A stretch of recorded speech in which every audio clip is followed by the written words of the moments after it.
الرحمن الرحیم فلما جاءهم الحق من عندنا قالوا ان هذا لسحر مبين قال موسى اتقولون للحق لما جاءكم اسحر هذا ولا يفلح الساخرون قالوا اجئتنا لتلفتنا عما وجدنا عليه آباءنا وتكون لكم الكبرياء في الأرض وما نحن لكما بمؤمنين وقال فرعون ائتوني بكل ساحر عليم فلما جاء السحرة قال لهم موسى ألقوا ما أنتم ملقون فلما ألقوا قال موسى ما جئتم به السحر إن الله سيبطل إن الله لا يصلح عمل المفسدين ويحق الله الحق بكلماته ولو كره المجرمون صدق الله العظيم۔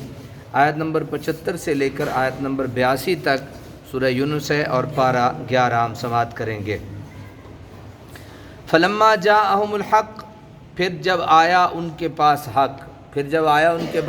حق، کس کی طرف سے؟ من عندنا، ہماری طرف سے۔ قالوا، تو انہوں نے کہہ دیا، ان ھذا لسحر مبین، کہ یقیناً یہ کھلا جادو ہے۔ جب حق بھی دیکھ لیا تو ان کے آنکھوں پہ اتنی پٹی لگی ہوئی تھی کہ انہوں نے اس حق کو بھی کہہ دیا کہ یہ کیا ہے؟ کھلا جادو ہے۔ وہ کلیم اللہ کے معجزات کو بھی ساحرانہ شعبدہ بازی ہی سمجھتے، اور اس فن میں تو انہیں کمال حاصل تھا، اس لیے وہ کسی ساحر کی غلامی پر کسی طرح رضامند ہونے کے لیے تیار نہ تھے۔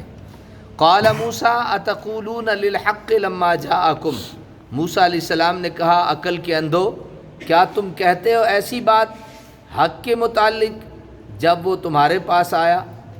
ولا یفلح الساحرون، سوچو کیا یہ جادو ہے؟ السحر ھذا، کیا یہ جادو ہے؟ ولا یفلح الساحرون، اور نہیں کامیاب ہوتے جادوگر نہیں کامیاب ہوتے۔ اب ایک ہے ظاہری کامیابی، ایک کیا ہے؟ ظاہری کامیابی، اور ایک ہے حقیقی کامیابی۔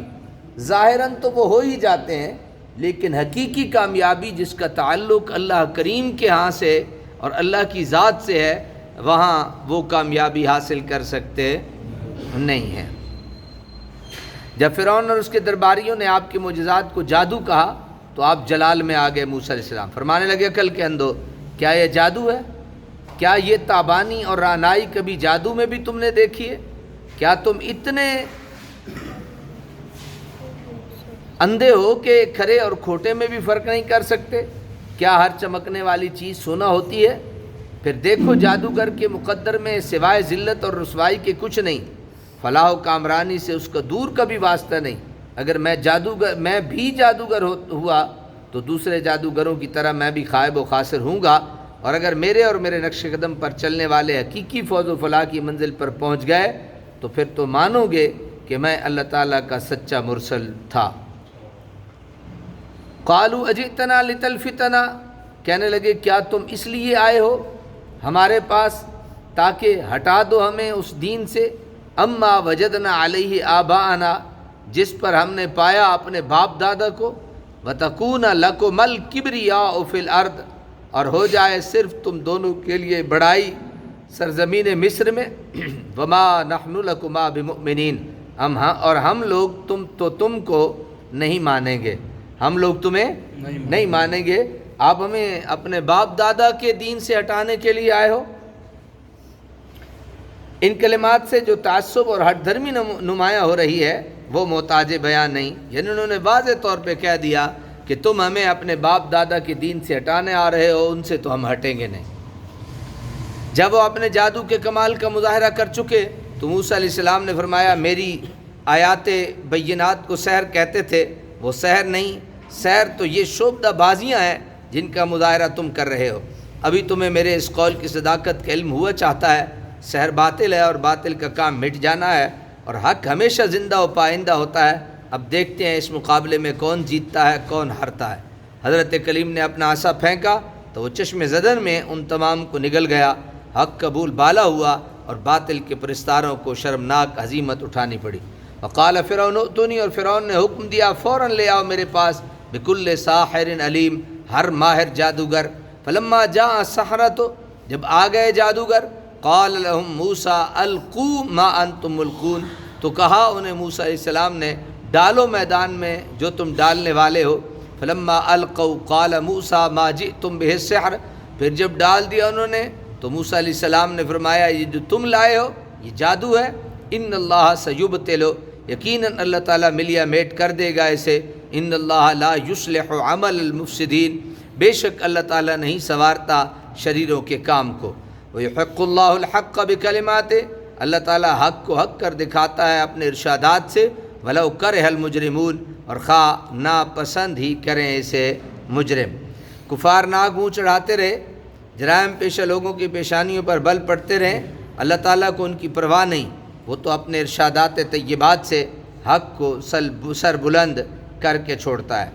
فرعون مصر کا مطلق العنان بادشاہ تھا، لیکن اس نے صرف بادشاہ کہلانے پر ہی قناعت نہ کی، بلکہ اس نے اپنے رب اعلیٰ ہونے کا اعلان کر دیا اور اپنی رعایا کو حکم دیا کہ وہ اس کی پرستش کیا کرے.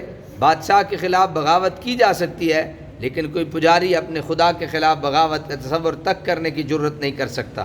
اس نے چاہا کہ وہ اپنی حکمرانی کا محل اپنے بادشاہ اور خدا ہونے کی بنیادوں پر تعمیر کرے تاکہ کسی کو سرکشی کی ہمت ہی نہ ہو سکے.